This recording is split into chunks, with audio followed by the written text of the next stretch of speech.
kababayan. Andito na po ulit ako para magsalita.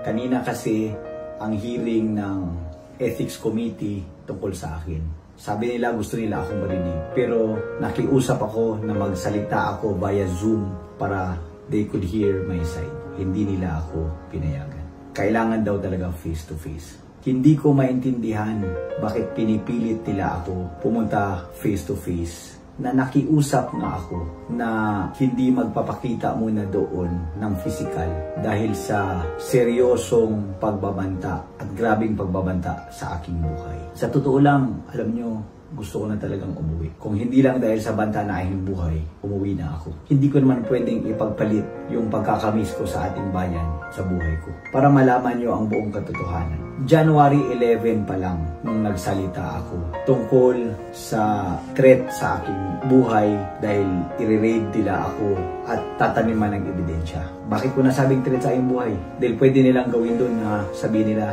ng laban ako, bumunot ako ng baril, pwede na nila akong patay. Kaya nagpa-press con kami noon ni Atty. Topacio. Alam kong may operation na laban sa akin. Hindi ko rin maintindihan bakit kinuha nila ang lisensya ng aking baril, tinanggalan pa ako ng bodyguard. Spurious daw ang aking dokumento. Alam niyo ba ano ibig sabihin ng spurious? Spurious means sadya mong pineke ang dokumento. Kung may nagkamali man sa dokumento ko, yung police clearance, hindi spurious yun. At na-correct na yun, hindi pa rin binalik ang lisensya na aking baril. Pinahirapan pa ako sa aking bodyguard. Tinanggalan nila ako dahil hindi daw naka-assign sa PSPG. Mamaya, balik tayo sa kwento ng mga bodyguard. Noong February 28, pumunta akong Amerika. Dahil kailangan ko magpa-stem cell, magpa-check up sa aking doktor. Ang balik ko dapat, ang travel authority ko was hanggang March 9. Pero ang dapat balik ko noon was March 8. Ang alis ko sa Amerika was March 7. Ngayon, bago pa ako umuwi, nangyari yung pamamaslang sa aming probinsya sa Negros Oriental. Agad-agad binintang nila sa akin. Di ba dapat sa lahat ng investigasyon, unang ebidensya bago ang suspect or ang mastermind?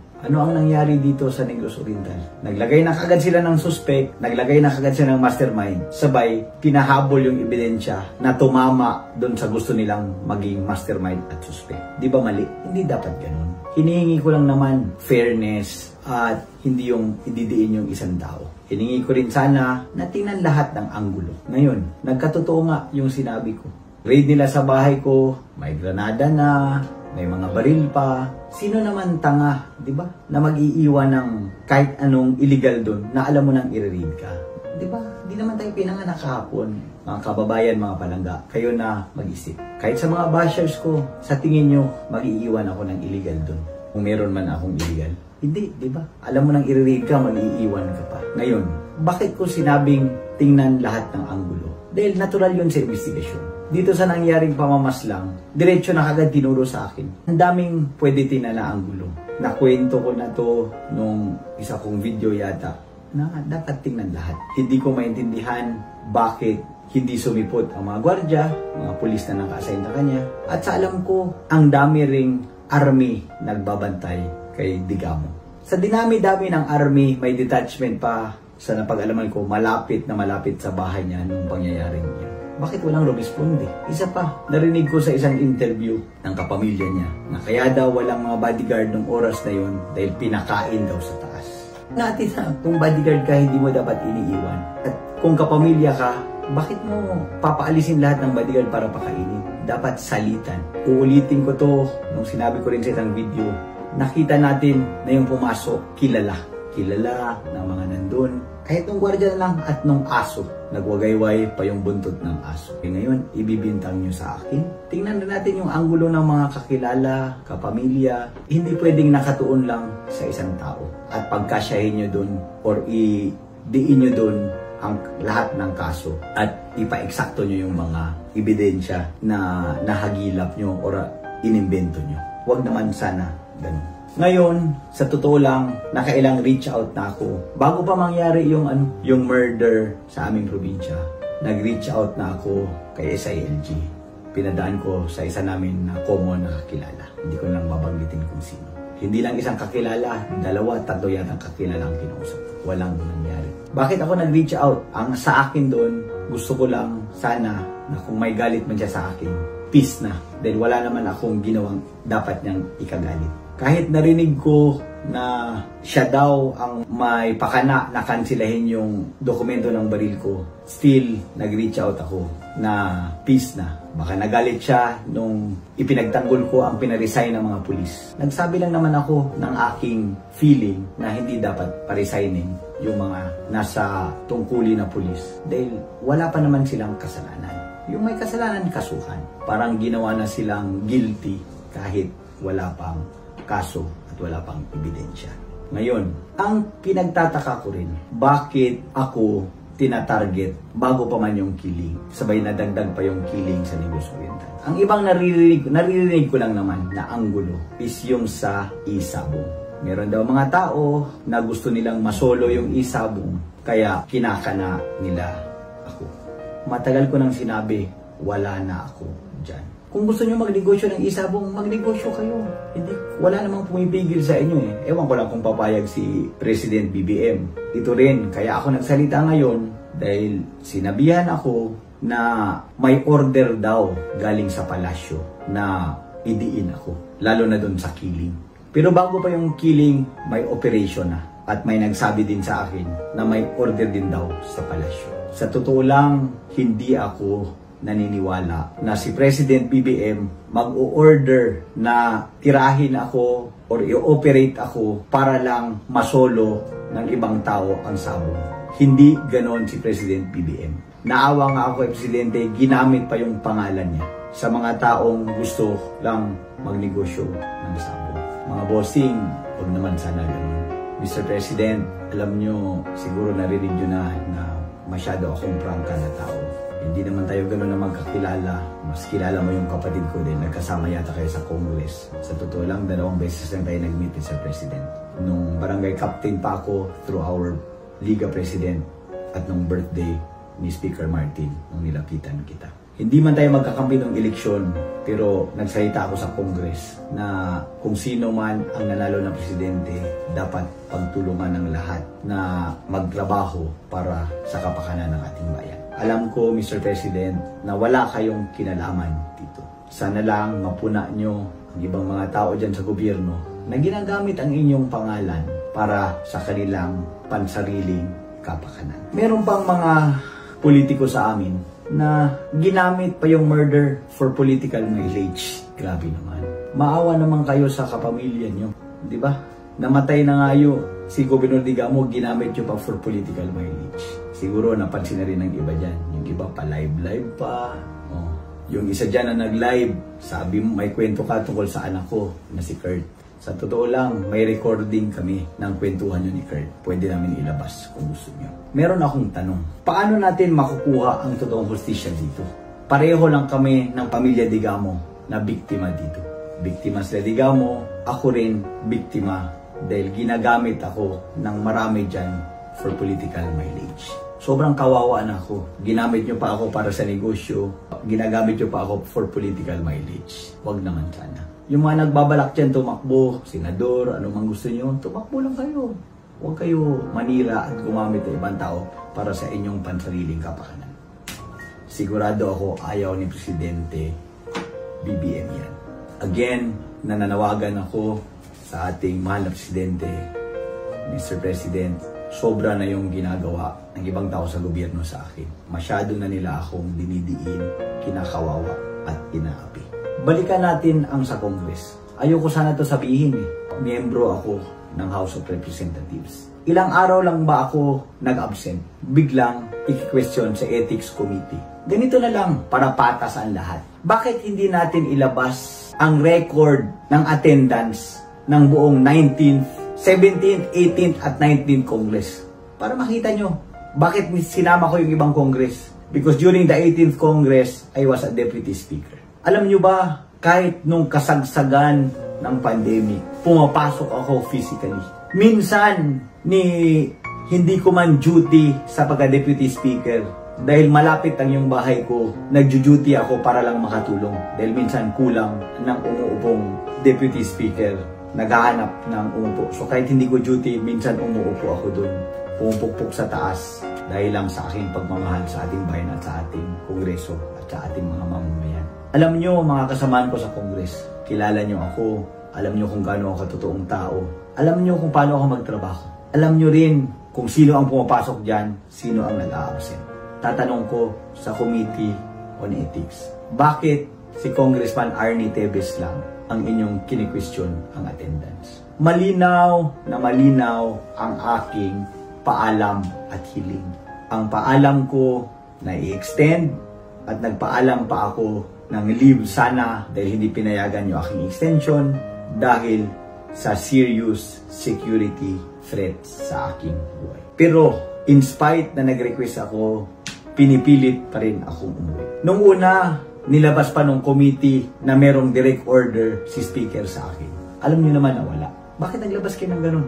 Obvious na tuloy na may operation against sa akin. Nung una namin nag-usap ni speaker, ang tagal nga bago niya siya sumagot. Tinawagan niya ako ilang days na pagkatapos ko tumawag sa kanya. Sabi niya sa akin, advice niya lang, friendly advice, kung pwede ba daw ako bumalik sa Pilipinas. Sabi niya, puproteksyonan niya ako, pwede pa daw ako tumira sa bahay niya.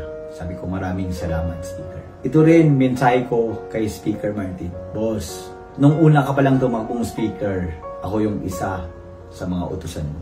Alam mo yun, magkamag-anak pa ang ating mga asawa. Kanina, pinasabihan niyo ang aking abogado ng mensahe na kaya niyo akong i-save.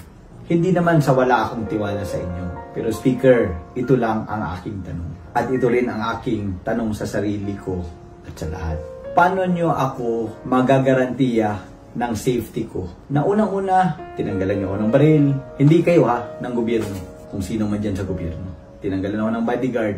Ngayon, gagarantihan nyo ako ng safety. Palagayin natin, lagyan nyo ako ng ilang pulis ba o army. Ibabalik ko yung sinabi ko kanina.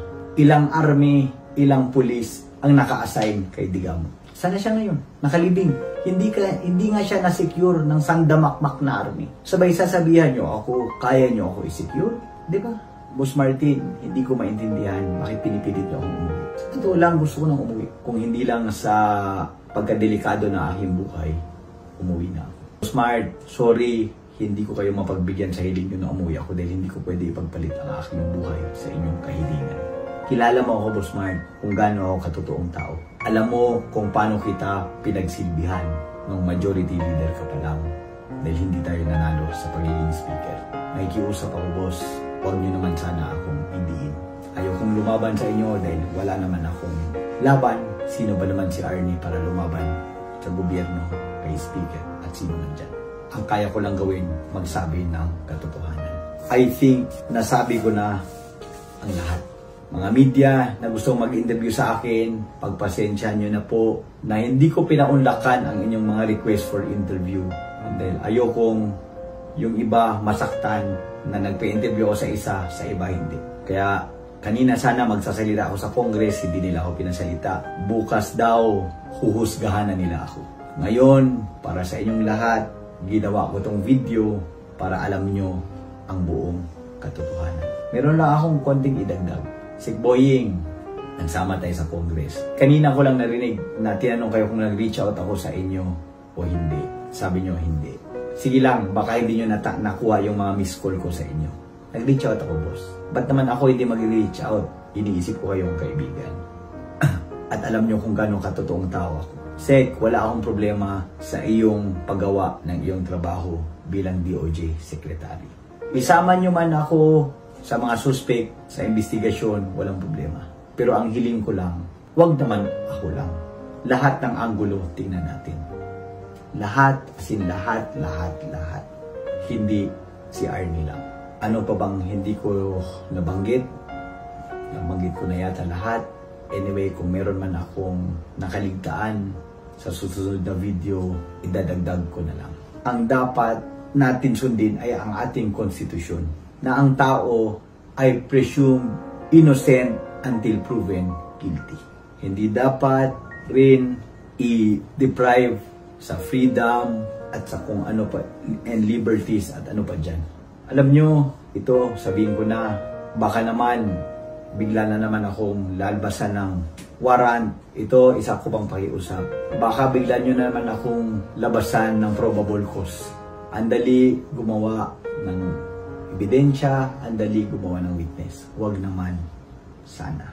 Tingnan nyo muna lahat ng anggulo. Anyway, lalabas naman ang buong katotohanan.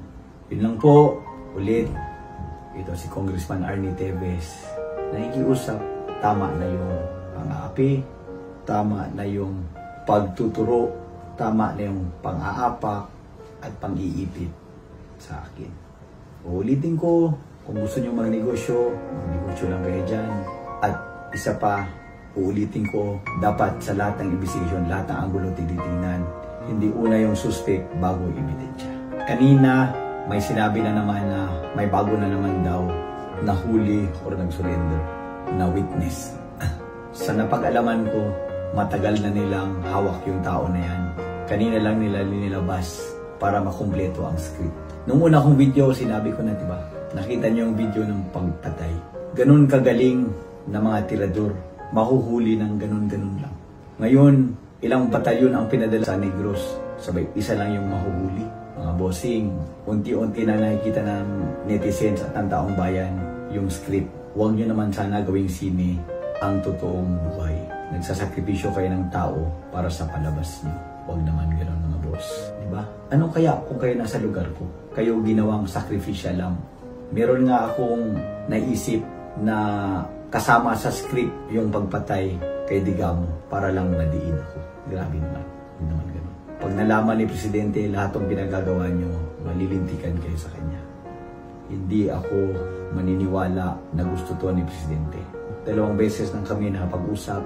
But in the 2 times that we talk, okay na tao si President BBM. So ngayon, tama na yung script nyo. Tama na. Dahil obvious na lahat scripted, lahat gawa-gawa.